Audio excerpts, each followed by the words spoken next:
El 22 de febrero de 2026, en algún punto sobre las montañas de Jalisco, un helicóptero militar cortaba el aire a toda velocidad. Adentro, conectado a un monitor cardíaco y con 2 agujeros de bala que le habían perforado el torso, iba el hombre que la DEA comparó con Pablo Escobar. El hombre que por 15 años no había podido ser tocado. Llegó muerto al hospital, o eso es lo que dijeron. Nemesio Oseguera Cervantes no murió en una balacera cinematográfica. No cayó en medio de un operativo espectacular transmitido en vivo. No tuvo el final que él mismo hubiera elegido. Murió siendo trasladado, en tránsito, entre la montaña y el hospital, entre el mundo donde era intocable y el mundo donde ya era historia. Eso dice la versión oficial del gobierno mexicano. Y en este canal no vendemos versiones oficiales como si fueran verdad absoluta. Las desarmamos, las ponemos bajo la luz y dejamos que los hechos hablen, porque la muerte de El Mencho no es solo el final de un hombre. Es el colapso de una arquitectura de poder construida durante 15 años, ladrillo a ladrillo, sobre sangre ajena y sobre el miedo colectivo de un país entero. Esto es lo que sabemos. Esto es lo que no cuadra. Y esto es lo que viene después. Michoacán. Final de los años 80. Un joven de familia humilde se integra a las filas de la policía municipal. Uniforme, credencial, sueldo de miseria. Ese joven era Nemesio Oseguera Cervantes. No hay épica en ese origen. No hay predestinación ni señales del cielo. Hay un hombre joven en un estado devastado por la pobreza, usando la única puerta que el sistema le dejó entreabierta. El problema es que esa puerta daba directo al inframundo. La transición del uniforme al crimen organizado no ocurrió de un día para otro. Fue una erosión lenta. Primero los contactos, luego las lealtades rotas, luego el punto de no retorno. Para cuando Nemesio cruzó esa línea definitivamente, ya sabía exactamente cómo operaban las instituciones desde adentro. Sabía dónde estaban los huecos. Sabía a quién comprar y a quién eliminar. Esa información valía más que cualquier cargamento. Durante los años siguientes, se forjó en las estructuras del crimen organizado michoacano. Aprendió de las guerras entre grupos, sobrevivió a purgas que liquidaron a hombres más experimentados que él y acumuló algo que en ese mundo no se compra: capital de supervivencia. En 2010 fundó el cártel Jalisco Nueva Generación. 15 años después tenía presencia operativa en 25 estados de México y más de 40 países. La DEA le había puesto $15 millones de recompensa sobre la cabeza y nadie lo había cobrado. La diferencia entre el CKNG y las organizaciones que lo precedieron no era de escala, era de doctrina. El cártel de Sinaloa construyó su poder sobre la cocaína, sobre las rutas, los contactos colombianos, la logística transoceánica. Era un negocio de importación. El Mencho eligió otro camino: fentanilo, metanfetaminas, drogas sintéticas que no necesitan campos de cultivo, no dependen de la geografía suramericana, no requieren cadenas de abastecimiento largas y vulnerables. Solo laboratorios, precursores químicos de Asia y una red de distribución que él construyó desde cero. Era un modelo de negocio más eficiente, más difícil de interceptar y exponencialmente más letal para el consumidor final. Pero lo que verdaderamente separó al CJNG de sus contemporáneos no fue el producto, fue la fuerza. Drones cargados con explosivos, narcotanques blindados construidos artesanalmente en talleres clandestinos, capaces de resistir fuego de armas pequeñas y pensados para romper cercos militares. Rifles de alto calibre que habían comenzado a perforar el equipo estándar del ejército mexicano. En 2015, en Jalisco, un convoy de fuerzas especiales cayó en una emboscada que dejó 15 soldados muertos y un helicóptero militar derribado.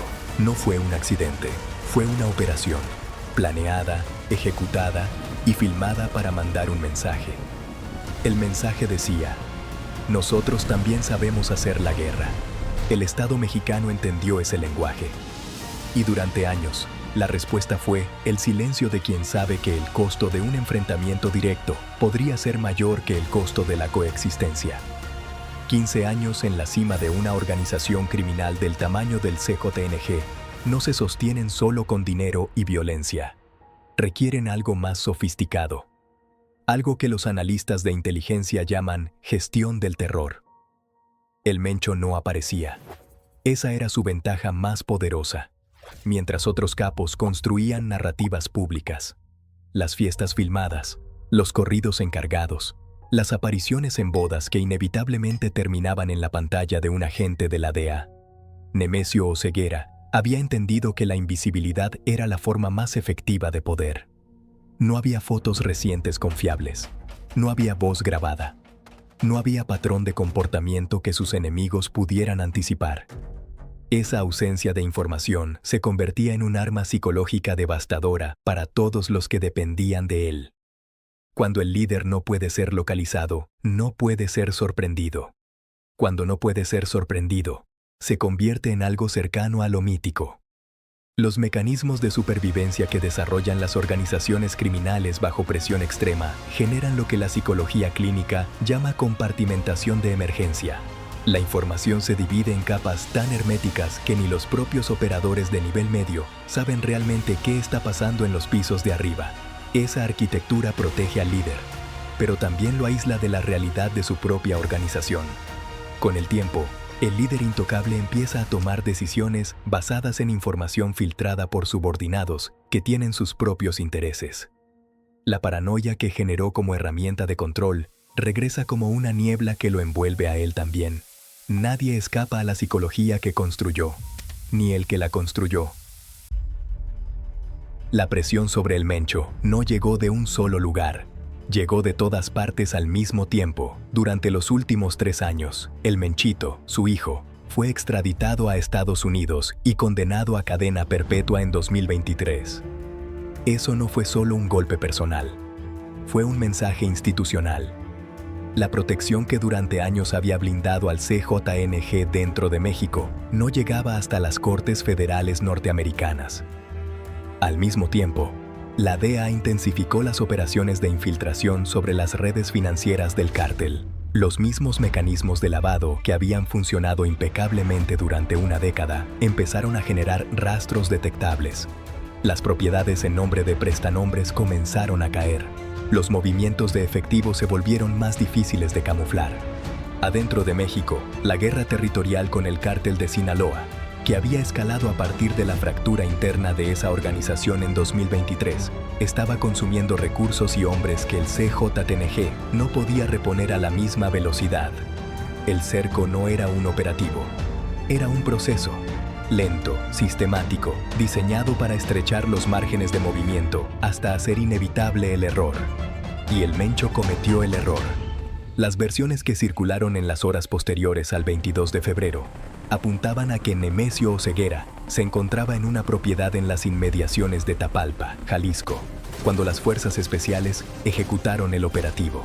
El enfrentamiento fue breve, los resultados definitivos. Herido en el torso, cargado en un helicóptero militar, murió en tránsito. O eso dice el gobierno. Los gobiernos mexicanos tienen un historial documentado de anuncios de capturas y bajas que posteriormente resultaron ser parciales, prematuros o directamente incorrectos. No es especulación conspirativa. Es el registro factual de los últimos 20 años. El Chapo fue capturado, escapó, fue recapturado. La primera captura fue anunciada con la misma certeza con que se anuncia cualquier operativo definitivo. En las horas siguientes a la muerte de El Mencho, varios elementos generaron preguntas que aún no tienen respuesta pública satisfactoria. Primero, no se publicaron imágenes del cuerpo. En operativos anteriores de alto perfil, la presión pública para confirmar la baja con evidencia visual fue respondida dentro de horas. Aquí, el silencio institucional se extendió de una forma que varios analistas de seguridad señalaron como inusual. Segundo, los narcobloqueos que se desataron en 12 estados de México en las horas posteriores al anuncio tenían una escala y coordinación que no corresponde a una organización que acaba de perder a su líder y está en estado de shock. Esa respuesta fue operativamente sofisticada, requirió logística, requirió estructura. Tercero, los comunicados internos del CJNG que circularon en redes durante los días posteriores no siguieron el patrón habitual de las organizaciones que confirman la muerte de su fundador. Hubo ambigüedad. Hubo mensajes contradictorios. Murió el Mencho el 22 de febrero. La versión oficial dice que sí. La historia dice que esperemos saber qué dice la historia. Independientemente de si Nemesio Oseguera Cervantes murió ese día, o si la narrativa tiene capítulos no escritos todavía, algo sí terminó el 22 de febrero. El mito de la intocabilidad. Durante 15 años, el CJNG construyó buena parte de su capital de terror sobre la premisa de que su líder era imposible de alcanzar, que el Estado mexicano no podía, o no quería, cerrarlo, que la recompensa de $15 millones de la DEA era un número decorativo en un cartel que nadie iba a cobrar jamás. Esa premisa está rota. Y lo que ocurre cuando el mito de intocabilidad se rompe dentro de una organización criminal no es la paz, es la guerra interna. Porque el vacío de poder en una estructura de esa magnitud no se llena con orden, se llena con violencia de sucesión. Los narcobloqueos en 12 estados no fueron un gesto de duelo. Fueron el primer movimiento de ajedrez de la guerra que viene. ¿Quién controla las rutas de fentanilo? ¿Quién hereda los contactos en los 40 países donde el CJNG tenía operaciones? ¿Quién se queda con los laboratorios, con los prestanombres, con los políticos en la nómina? Esas preguntas no tienen respuesta pacífica. Y mientras los herederos del trono se posicionan, hay ciudades enteras en México que van a vivir esa guerra en sus calles, en sus mercados, en sus escuelas. Como siempre. Como llevan décadas haciéndolo. Afuera, en las mismas ciudades que este hombre intentó convertir en su propiedad privada, la gente siguió viviendo. Abrió negocios entre las ruinas. Pintó murales sobre las bardas con mensajes de extorsión. Organizó fiestas de barrio en las mismas plazas donde antes no se podía caminar de noche. No lo hicieron con un gran gesto heroico ni con una declaración de guerra. Lo hicieron en silencio, un día a la vez, con la terquedad discreta de quien sabe que ese pedazo de calle también le pertenece. Mientras el CJNG levantaba narcotanques y derribaba helicópteros, había mujeres en Jalisco que seguían abriendo su taquería a las 6 de la mañana, maestros que borraban el pizarrón aunque afuera sonaran las sirenas, médicos que atendían la guardia del hospital aunque la amenaza de los bloqueos cerrara las carreteras. Frente a toda la maquinaria de terror que hemos diseccionado hoy, esa es la respuesta más poderosa que existe. No el enfrentamiento, la permanencia. Los imperios del miedo se construyen sobre arena. La terquedad de los que deciden seguir viviendo. Esa sí es de piedra. El trono quedó vacío. O eso dice el gobierno. Pero los tronos en este mundo no se quedan vacíos. Se pelean. Y la guerra por lo que dejó el Mencho ya empezó. Aunque nadie la esté transmitiendo en vivo todavía. ¿Cómo se ve ese mundo desde adentro? ¿Cómo se siente subir cada peldaño de una estructura que acaba de perder la cabeza? El siguiente video te mete dentro, nivel por nivel, sin escapatoria. Haz clic ahora.